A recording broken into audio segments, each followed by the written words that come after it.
warahmatullahi wabarakatuh. Alhamdulillahirabbil alamin.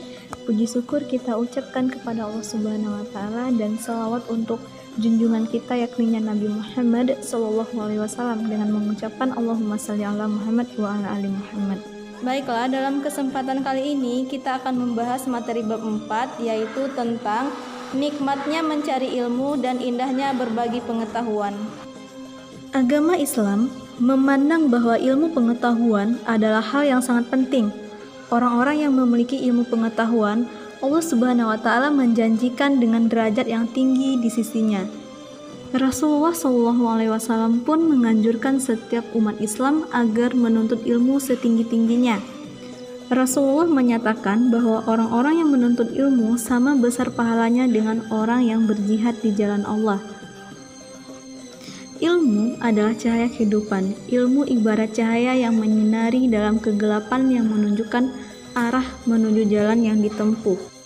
Tanpa ilmu, seseorang akan tersesat jauh ke dalam jurang kebodohan. Nah, marilah kita untuk mendalami materi ini agar kita semangat dalam menuntut ilmu dan semangat pula dalam berbagi ilmu kepada orang-orang di sekitar kita. Kita lanjut memahami makna menuntut ilmu dan keutamaannya. Yang pertama, kewajiban menuntut ilmu. Menuntut ilmu atau belajar adalah kewajiban bagi setiap orang Islam. Bahkan, wahyu pertama yang diterima Nabi Muhammad SAW adalah perintah untuk membaca atau belajar, yang terdapat di dalam Quran Surat Al-Alaq, surat ke-96 ayat 1-5, yang artinya, Bismillahirrahmanirrahim, bacalah dengan menyebut nama Tuhanmu yang menciptakan. Dia telah menciptakan manusia dari segumpal darah. Bacalah, dan Tuhanmu lah yang maha mulia, yang mengajarkan manusia dengan pena. Dia mengajarkan manusia apa yang tidak diketahuinya. Menuntut ilmu juga tidak dibatasi oleh jarak dan waktu. Mengenai jarak, ada ungkapan yang mengatakan bahwa tuntutlah ilmu walaupun hingga ke negeri Cina. Demikian pula dengan hal waktu. Islam mengajarkan bahwa menuntut ilmu itu dimulai dari sejak lahir hingga liang lahat. Kita masuk hukum menuntut ilmu. Istilah ilmu mencakup seluruh pengetahuan yang tidak diketahui manusia, baik itu bermanfaat maupun yang tidak bermanfaat. Untuk ilmu yang tidak bermanfaat, haram dan berdosa hukumnya bagi orang yang mempelajarinya. Contohnya itu adalah ilmu hitam dan lain-lain. Adapun ilmu yang bermanfaat maka wajib untuk dipelajari. Hukum menuntut ilmu ini terbagi menjadi dua, yaitu fardu kifayah dan fardu ain. Fardu kifayah artinya kewajiban terhadap umat Islam yang bila mana telah dilakukan beberapa orang atau telah ada yang mewakilkannya, maka gugurlah kewajiban individu untuk melakukan kewajiban tersebut. Namun, bila tidak ada satu orang pun yang melakukan atau mewakilkannya, maka seluruh umat akan berdosa. Contohnya itu adalah seperti ilmu kedokteran, perindustrian, ilmu falak, dan ilmu-ilmu lainnya.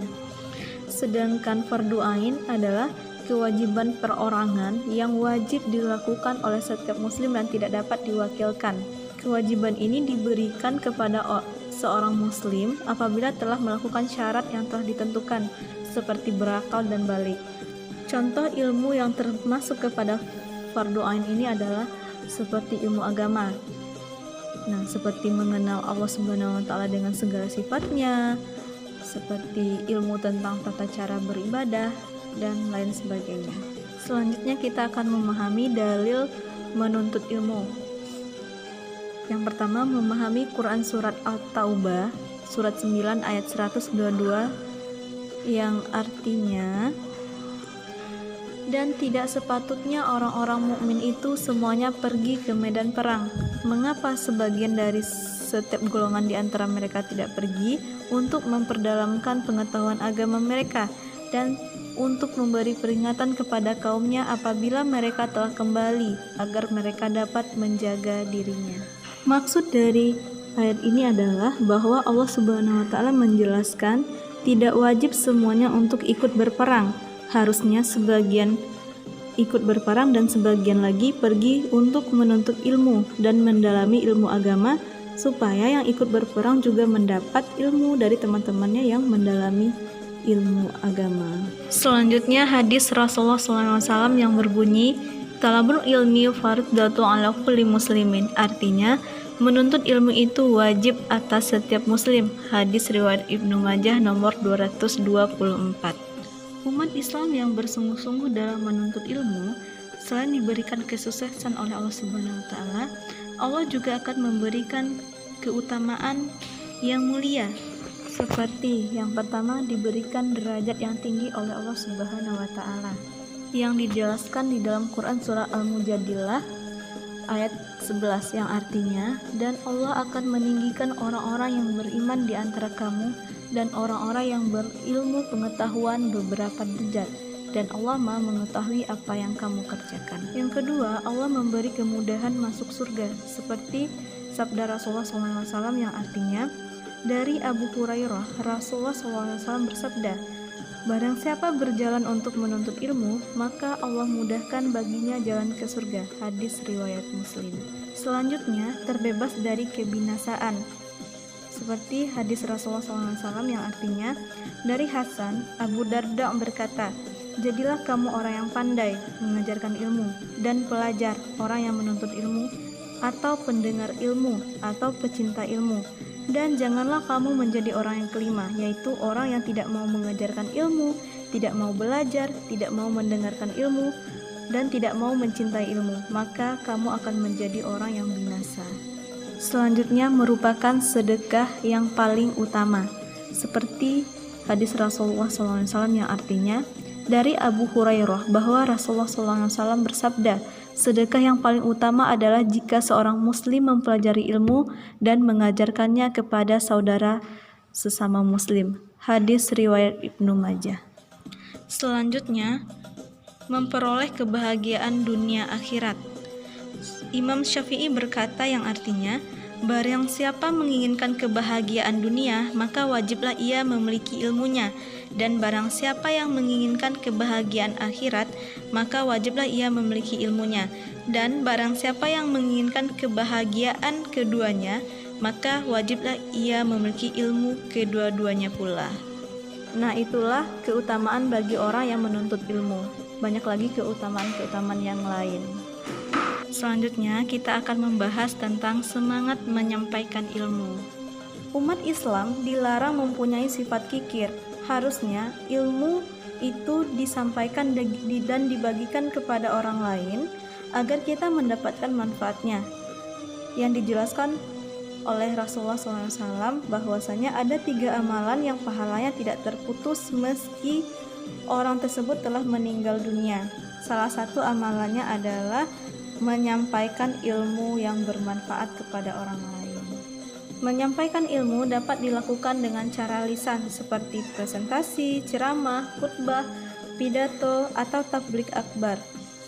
Dan ilmu juga dapat disampaikan dengan tulisan seperti majalah, buku, surat kabar, atau bahkan melalui dengan postingan-postingan di media sosial, baik itu di Instagram, di WhatsApp, di Twitter maupun di Facebook. Perintah untuk menyampaikan ilmu terdapat dalam Quran surah An-Nahl surat ke-16 ayat 125 yang artinya, serulah manusia kepada jalan Tuhanmu dengan hikmah dan pelajaran yang baik, dan bantalah mereka dengan cara yang baik. Sesungguhnya Tuhanmu dialah yang lebih mengetahui tentang siapa yang tersesat dari jalannya, dan dialah yang lebih mengetahui orang-orang yang mendapat petunjuk.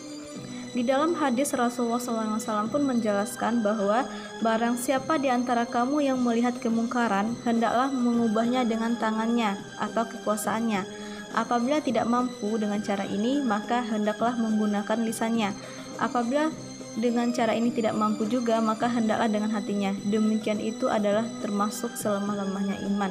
Hadis riwayat Muslim. Terakhir, manfaat bagi orang yang menyampaikan ilmu. Semangat dalam mengamalkan dan menyampaikan ilmu adalah salah satu bentuk dari perilaku yang mulia yang harus dilatih dan dibiasakan. Menyampaikan ilmu dapat mendatangkan banyak manfaat, seperti menjadi orang yang beruntung, dekat dengan surga, dijauhkan dari neraka, dan berinvestasi untuk akhirat. Oke, sampai disinilah pembelajaran kita. Terima kasih, sampai jumpa. Assalamualaikum warahmatullahi wabarakatuh.